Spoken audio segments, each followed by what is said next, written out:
Hola, buenos días. Soy la doctora Montse Velasco, soy oncóloga médica del Hospital de Mataró y os voy a hablar sobre el tratamiento del cáncer de mama metastásico. A modo de introducción, comentar que de un 5 a un 10% de las pacientes se diagnostican en enfermedad metastásica al diagnóstico. Es una enfermedad con muy buen pronóstico en los estadios iniciales y localmente avanzados. La supervivencia global a los 5 años es mayor al 85%, pero este porcentaje cae drásticamente en la enfermedad metastásica, siendo alrededor de un 27%, con más de 40.000 muertes al año. Y a pesar de que en los estadios iniciales tiene muy buen pronóstico, de un 20 a un 30% de las pacientes acabarán desarrollando metástasis.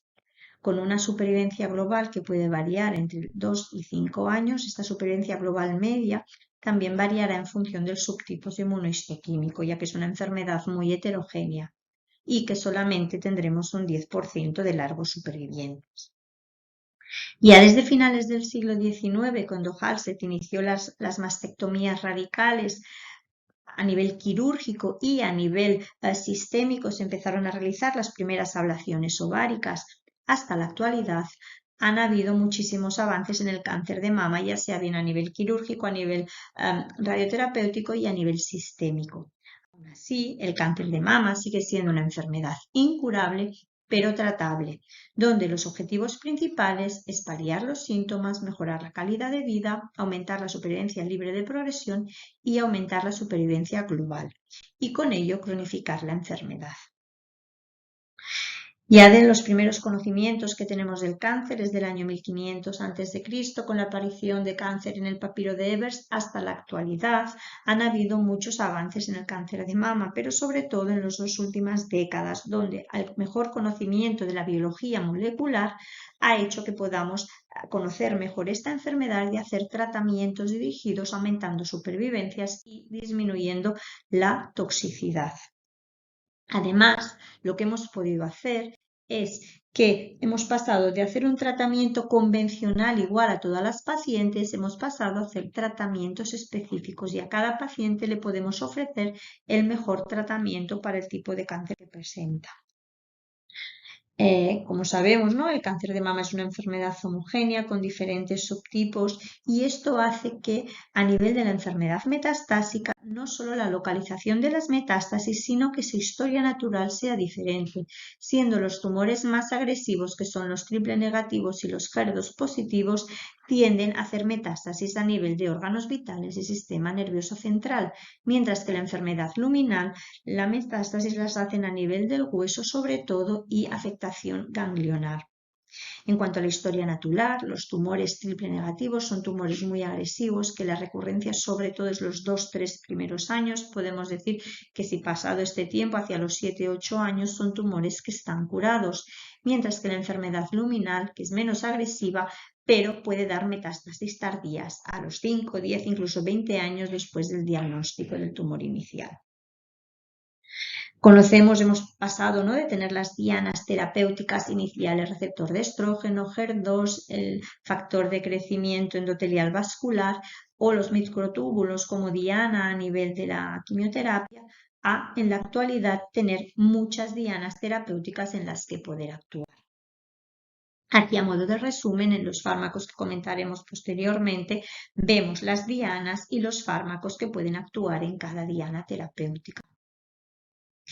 Como veis, en función del subtipo inmunohistoquímico tendremos diferentes tratamientos para el cáncer de mama, pero a la hora de decidir qué tratamiento ofrecer a las pacientes, no solo esto es importante, sino que tenemos que tener otros factores en cuenta, como por ejemplo, si la paciente es pre o posmenopáusica, si presenta síntomas o no, si esos síntomas vienen con una crisis visceral, es decir, que hay afectación, una insuficiencia de un órgano vital, por ejemplo, insuficiencia respiratoria, insuficiencia hepática, si la enfermedad está diagnosticada de nuevo o si, es decir, si han habido diferentes recurrencias, qué tratamientos ha hecho previamente la paciente, qué deseos tiene la paciente, el intervalo libre de progresión de la enfermedad.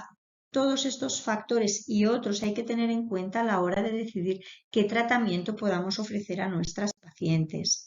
Así, para comentar, pues iré explicando los diferentes perfiles, el perfil luminal.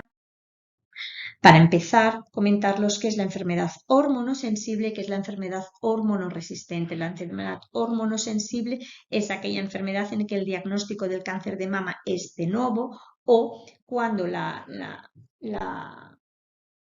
recaída de la enfermedad es una vez se ha finalizado el tratamiento adyuvante del cáncer de mama y ha pasado más de un año desde finalizar la adyuvancia, mientras que la hormonoresistencia se produce en aquellas pacientes en que la progresión de la enfermedad es en curso del tratamiento hormonal o ha pasado menos de un año desde la finalización del tratamiento adyuvante. Sabemos que el tratamiento hormonal es la estrategia clásica del cáncer con perfil luminal, ya que el 50 al 60% de los tumores receptores de estrógeno positivo responden a una primera línea de tratamiento. Desde los años 70 en que se aprobó el tamoxifeno, que es el primer fármaco hormonal que tenemos, hasta el 2015, que se aprobó palbociclib, un inhibidor de ciclina, ha habido una evolución importante en cuanto al tratamiento hormonal del cáncer de mama. Tenemos los moduladores selectivos de los receptores de estrógeno, como es el tamoxifeno, los fármacos que reducen la cantidad de ligando, como son los inhibidores de la aromatasa, que lo que hacen es inhibir esta enzima para que los andrógenos no puedan pasar a estrógenos, fármacos que reducen el nivel y actividad de los receptores, fulvestrant, y finalmente los fármacos que pueden vencer las resistencias hormonales, como bien son los inhibidores de la vía mTOR PI3K-AKT, everolimus y alpelisib, o los inhibidores de ciclina como son palbociclib, ribociclib y abemaciclib. Los mecanismos de resistencia hormonal, tenemos dos vías de señalización que tenemos que tener en cuenta. Una es la vía PI3K-AKT-mTOR, que está mutada en el 40% aproximadamente de los tumores con cáncer de mama, y la vía de las ciclinas, por la que vamos a empezar. Sabemos que las ciclinas se unen a las quinasas dependientes de ciclinas y lo que hacen es la proliferación celular. Esta unión, en nuestro caso la ciclina CD4 y CD6, lo que hacen es fosforilar el gen de retinoblastoma y lo que hace es que la célula pueda hacer el ciclo celular. Si inhibimos esta unión, ¿no?, a este nivel en cuanto a las quinasas dependientes de ciclinas 4 y 6, lo que hacemos es parar el ciclo celular y que la célula entre en muerte celular, ¿no? Tenemos diferentes fármacos inhibidores de ciclinas, tenemos palbociclib, ribociclib y abemaciclib. Todos ellos son fármacos que han demostrado aumento en supervivencia y supervivencia libre de enfermedad, y supervivencia global, y que se han testado en primera línea y líneas posteriores en cáncer de mama metastásico. Son fármacos que no se han comparado entre ellos y sí que es verdad que tienen toxicidad diferente. Por ejemplo, el palbociclib da sobre todo neutropenia, abemaciclib diarreas y ribociclib hace un aumento del intervalo QT. El otro mecanismo de resistencia a hormonoterapia que conocemos, como hemos dicho, y en el que está la mutación más frecuente, es la vía PI3K-AKT-mTOR. El primer fármaco que se aprobó es everolimus, que junto con exemestano produce un aumento de supervivencia libre de enfermedad en las pacientes con cáncer de mama metastásico HER2 positivo, ya que everolimus actúa a nivel de mTOR. Sí que es verdad que everolimus es un fármaco muy tóxico y que hay que tener en cuenta y escoger muy bien las pacientes para ofrecer este tratamiento, ya que puede dar neumonitis. El otro fármaco que actúa a este nivel es alpelisib. Alpelisib actúa a nivel de las pacientes que presentan una mutación en la vía de PI3K-AKT y se ha visto que es un fármaco que presenta una sinergia con fulvestrant y está aprobado en las pacientes cáncer de mama que hayan progresado inhibidores de aromatasa sin quimioterapia previa y con mutación de PI3K, con un aumento en la supervivencia libre de enfermedad y con buena toxicidad. La toxicidad principal que produce sería la hiperglicemia y posteriormente las diarreas. La quimioterapia sería el último escalón de tratamiento que utilizaríamos en estas pacientes cuando las pacientes son hormonoresistentes, cuando tienen crisis visceral ya que y lo que nos hacen es aumentar la tasa de respuestas aproximadamente un 35, 40% y aumenta la supervivencia libre de enfermedad sin aumentar la supervivencia global. Y no hay una secuencia estándar. Aquí lo que tenemos que ver es decir, los tratamientos previos que ha realizado una paciente, las toxicidades a esos tratamientos y los deseos de la paciente, por ejemplo, la alopecia, a tener en cuenta. El algoritmo terapéutico pues sería que, aun independiente de que sea la enfermedad hormonosensible o hormonoresistente, siempre empezar con un inhibidor de ciclina. Posteriormente, en función de si presenta mutación en PI3K o no, se puede ofrecer alpelisib más fulvestrant. La siguiente línea sería everolimus más exemestano y finalmente quimioterapia. La enfermedad HER2 sabemos que es una enfermedad muy agresiva que se presenta en un 20% de las pacientes con cáncer de mama y a día de hoy tenemos un gran arsenal terapéutico para ofrecer a estas pacientes y son fármacos que pueden actuar a nivel extracelular o bien intracelular. El estudio, el pivotal, que cambió la evolución del cáncer de mama HER2 positivo, se presentó en 2001, lo presentó Sleiman, en el que la combinación de quimioterapia más trastuzumab aumentaba la supervivencia libre de enfermedad en estas pacientes respecto a quimioterapia sola. Posteriormente apareció lapatinib, un inhibidor de quinasa que actúa a nivel intracelular, que en combinación con capecitabina, que es quimioterapia, aumenta la supervivencia libre de enfermedad. Pertuzumab, otro anticuerpo monoclonal, se presentó en 2012, era el estudio Cleopatra, el pivotal, que en combinación con trastuzumab y docetaxel demostró un aumento de supervivencia libre de enfermedad y supervivencia global, por lo que pasó a ser la primera línea de tratamiento en pacientes HER2 positiva metastásica. TDM1, trastuzumab emtansina, es un fármaco que decimos anticuerpo conjugado en el que se combinan el trastuzumab y la emtansina, que es un fitostático, que lo que hace es actuar como si fuera un caballo de Troya, como ejemplo. Es decir, que la parte de trastuzumab se uniría al receptor HER2 de la célula y una vez allí se internalizaría el citostático, lo que daría lugar a la muerte celular. También se ha visto que hay un aumento en la supervivencia libre de enfermedad en estas pacientes con muy buena tolerancia.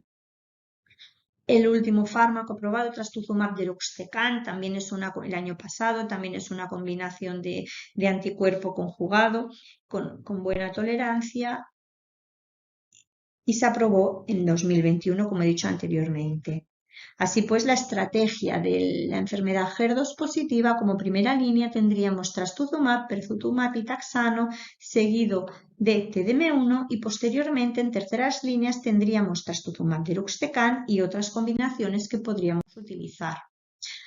Finalmente, la enfermedad triple negativa, el subtipo más agresivo de todos, sabemos que hay defectos de reparación en el ADN, alto grado de inestabilidad genómica, pero tienen una buena respuesta a la quimioterapia. Y también es muy importante a día de hoy saber que es quizás, uno de los subtipos con más ensayos clínicos a día de hoy por la agresividad de la enfermedad. Y también tenemos que valorar las dianas terapéuticas en este subtipo inmunohistoquímico.